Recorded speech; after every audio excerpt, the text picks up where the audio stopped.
Hey guys, this is Abhishek from gadgetstories.com, and today we are going to do the full review of the Infocus M330 which we have with us. We have already done an unboxing and a quick review which you can watch in case you would like to watch the quick review, but in this one we are going to tell you everything related to this phone, including hardware, build quality, camera, overall performance you can have, what kind of GPU performance it has, what kind of sensors it has, how much of battery backup you actually get from this one, and what all you get when you pay 10,000 rupees for this one as compared to some of the phones out there like Redmi Note. So we are going to compare this phone with the Redmi Note as well in this video. Let's start with the review and then later on we will come up with a comparison. First of all, this is how the phone look like. The phone is again good enough in terms of the overall look. Build quality is decent, if not too great. They have given plastic on the edges which does look like metal, which is kind of good in terms of the overall look and feel, and it does feel nice when you hold this phone in hand. The back cover is again matte finish, white plastic, which will get dirty very easily, but it has a very nice matte finish to it, which will give you a very nice grip as well when you hold this phone in hand. One thing which you may realize that this phone is kind of heavy at 170 gram, which does make this phone pretty heavy, but considering this is a phablet of 5.5 inch, this thing is going to happen on devices like these. Talking about the overall display, the display is an IPS LCD display which does give you pretty good viewing angles, and you can see the display from almost any angle without any issues.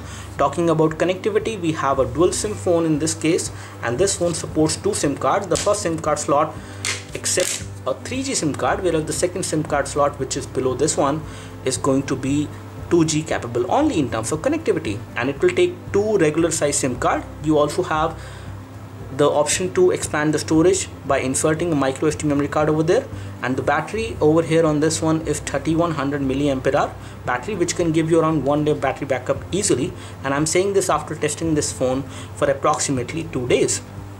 We have a loudspeaker over there which is also pretty loud, if not too loud in terms of the sound. The rear also have a 13 megapixel camera module, which is an autofocus camera.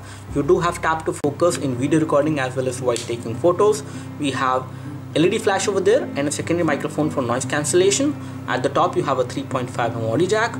On this side you have the power and sleep key, which is kind of a small button, and it does not give you very good amount of feedback. It is very simple kind of button and you will have to locate it. It does give you decent feedback but not too great feedback. On the volume rocker you can actually get good feedback, and it does give you a sound as well whenever you press it.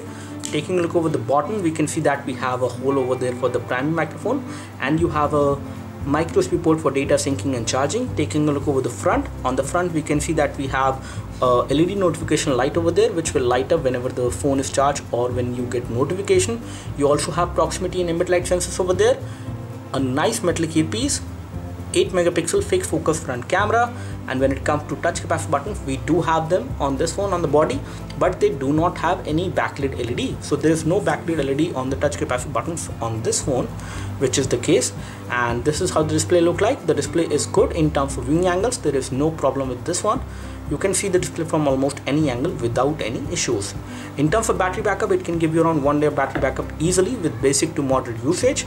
So we will take a look over the software now, and in terms of the overall form factor, this device is definitely big but not bulky. Let's take a look over the phone dialer first of all. So here we have the phone dialer, and again we already have a system update for the contact application, which is possible. Again, you do get system updates on this device, which is the case as per Infocus. They are going to provide you regular updates. So this is how the phone dialer look like, which is a different kind of design, and on this one you can dial a number, but when it comes to making a cellular video call, you do have that option as well. So you can make a cellular video call in case you are wondering. You have that option over there.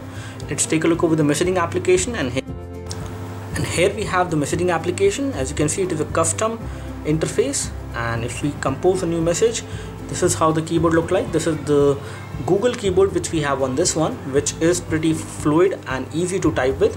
Although you do not have continuous input supported, or swipe to type is not supported, but whenever you type on this device using the keyboard, you do get a pop-up of whatever key you are pressing.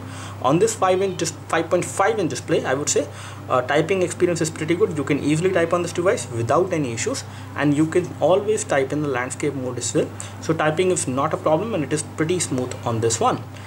As far as application drawer is concerned, the custom UI which is running on top of Android does not give you any application drawer, but there are some widgets including AccuWeather widget over there, and we have a music widget as well, which allows you to play music on the go. When it comes to the equalizer settings, you do have that. As you can see, you have an equalizer over there with which you can actually change a lot of things, have different kind of effects as per the sound, and you can control the bass and treble. Everything is there on this phone by default, which is good. The overall UI is responsive. It does have some new fresh icons which look good. Let's take a look over the settings and find out the version of Android and other things. And before we do that, I would like to show you the notification center. So this is how the notification center look like. We have all these toggles over there, and you can scroll them horizontally like this. You also have power saver supported on this device, so power saving is supported. And then if we take a look over the settings, we can find out the version of Android and other things.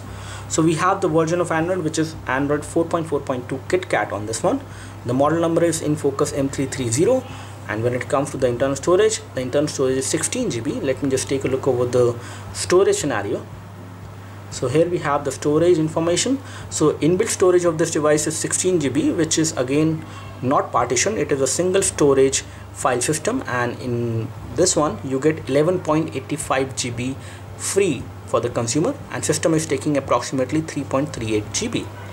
When it comes to the SD card, you do have the SD card supported, and once you insert an SD card, you can change the default write disk from phone storage to the SD card on this device, which is supported, and you can also install applications on the SD card. When it comes to power saver, you do have power saver, which can actually limit the CPU, screen, data connection, periodic backup. Low power mode is also there, and smart switch is also there, which can automatically turn off the Wi-Fi in case of inactivity to save power. So all these things are there as far as power consumption is concerned, or power saving is concerned actually. Let's take a look over the application scenario, and we will show you the current status of the RAM. So right now we have installed certain number of applications and games, and as of now the current RAM which is free is 1.2 GB out of 2 GB of RAM which we have on this one.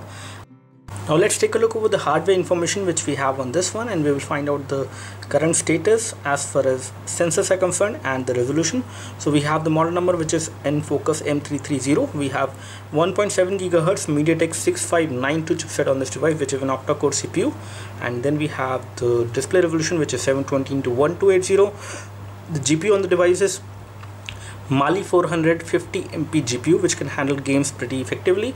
We have accelerometer sensor, proximity sensor, light, gyroscope, orientation, magnetic field sensor, rotation, gravity, and linear acceleration sensor. So we have almost all the sensors you would need on a smartphone like this. So on Antutu benchmark, we have got a score of 30839, which is a pretty decent score for a device like this. And when it comes to gaming, we have got a very good score of 59.7 FPS. And this score not only indicates that it is good in gaming, but it can handle high definition games pretty well, including Asphalt 8, Modern Combat 5, and some of the games like Subway Surfer, Blood and Glory. They can run pretty smoothly on this device. We will show you that. Let's take a look over the gaming performance, and for that we will first of all run this casual game which is called Subway Surfer. So now we are playing Subway Surfer, and it is running pretty smoothly. Graphics are rendered very nicely. There is no issue with the graphics. Touchscreen is responsive. There is no problem with the finger touch. There was a slight glitch over there in graphics, but overall it is running smoothly. There is no major issue which I can see while playing this game. So now we are playing this graphic intensive game called Blood and Glory.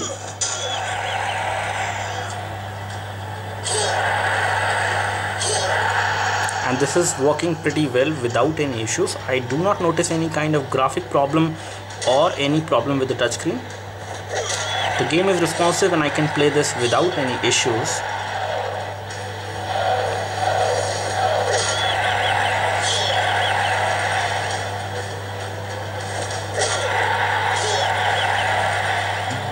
So games like these can be played without any problem with the graphics or with the touchscreen. Then you can play almost any high definition games on this device.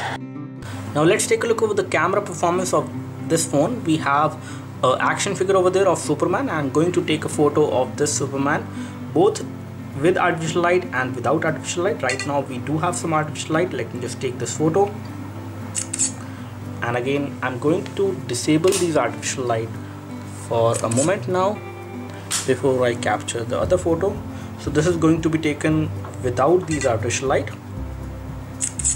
So So we have taken both of these photos. Let me just show you both of them one by one. And you do have tap to focus as well, and HDR mode is also there when it comes to the photos. So this is the one which has been taken just now without artificial light. So this is how it looks, and this is how the actual action figure look.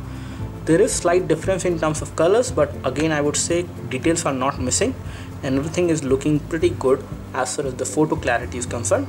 Let me just take a look over the other photo. This is the one which has been taken with light, and this is also looking pretty nice in terms of clarity and details. I would say this is slightly better as compared to the one which we have seen earlier, but the rear camera is doing a pretty good job in both low light as well as with artificial light, and in daylight you can take much better photos from this one. As far as the front camera is concerned, the front camera quality is also good.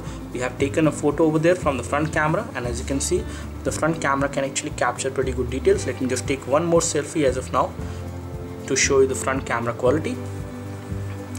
And for that we need to toggle to the front camera. Okay, and it does have face detection while capturing a selfie, so it will automatically detect your face, and the clarity you get from the front camera is pretty nice. I would say there is no problem with that. Everything is looking pretty good. Let me just take a photo again. Here we have it, and this is how the front camera photo look like. Again, this is not bad considering the other one which is looking like this. This one is also not bad. I would say it has captured details pretty well. There was light coming behind my head, but still it has captured my face pretty well. I can see myself pretty clear, so it can take pretty good photos in low light as well as in daylight. One more thing I would like to point out here is that when it comes to gaming, whenever you play some high definition games, or if you use the camera on this device rear or front, you will experience slight amount of heating over here on this part, which is again not much to make yourself uncomfortable. But if you actually do these things for a longer time, for example if you play games for more than half an hour, then this part can actually become very hot, and in that case it might be difficult to hold when you are playing a game. To show you the clarity of this device as far as display is concerned, we are going to play a high definition video from our channel, and let's see at what resolution it gets played. So as you can see, the video is getting played, and first of all let's find out the resolution at which it is getting played. So it is 720p video getting played at 720p. That means high definition videos can be played. In terms of viewing angles, I would say viewing angles are looking pretty good on this device. If I take a look on this device while playing a video from this angle, I can see the video. From this angle as well I can see the video. Let me just check out the loudness. So let me just increase the volume to full.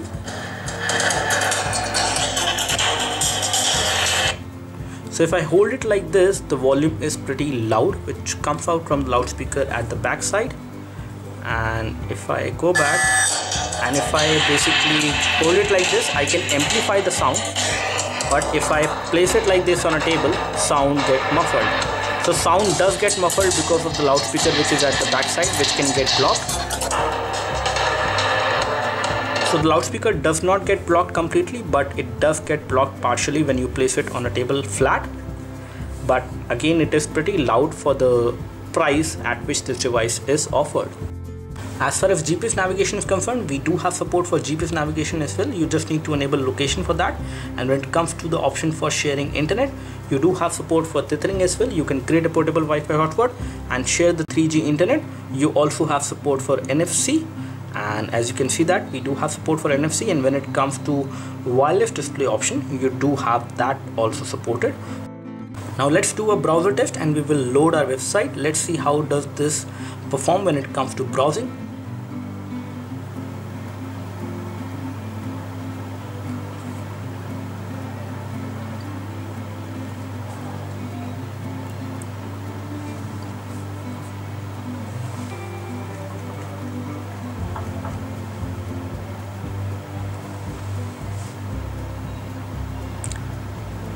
So it has loaded our website in the mobile responsive format pretty effectively and not very quickly, but I would say at decent speed. Here we can do the kinetic scrolling, and as you can see, kinetic scrolling is pretty smooth. There is no problem. When it comes to the text clarity is also good. you can zoom in and you can find out that everything is crisp and clear. There is no problem. Pinch to zoom does work fine, and panning is also good. There is no problem with the panning as well. So browsing experience is good enough, I would say, on this browser, which is the default browser which company sold, and it is Google Chrome, which is again a very good thing. Now to give you the final conclusion, I would like to point out some of the positive aspects which I like and some of the not so good things. First of all, the positive aspect, which is the bigger display, 720p high definition display, good viewing angles, camera quality is also good. 13 megapixel can give you pretty good photos in daylight as well as in low light. 8 megapixel front camera can also give you very good photos as far as selfies are concerned. The overall UI is smooth and responsive. However, application drawer is missing, which can be considered as a compromised for some people out there, but that's how it is. Performance when it comes to gaming is good enough. You can play high definition games without any issues. Both the games played fine. Graphics are good. All the sensors are there which are required to be there on a smartphone like these. So in all, this is a pretty good device, and the battery backup is also good enough. So you can expect around 2 days of battery backup on this device in case you are not a heavy user. Otherwise you will get around 1 day of battery backup on this one, which is also good enough. So that's all from us. Do let us know if you have any specific question for the Infocus M330. In case this video helped you, you can click the like button below. You can also subscribe to our YouTube video channel for more videos like this by clicking the subscribe button below. Thanks for watching this video. This is Abhishek signing off. Thank you.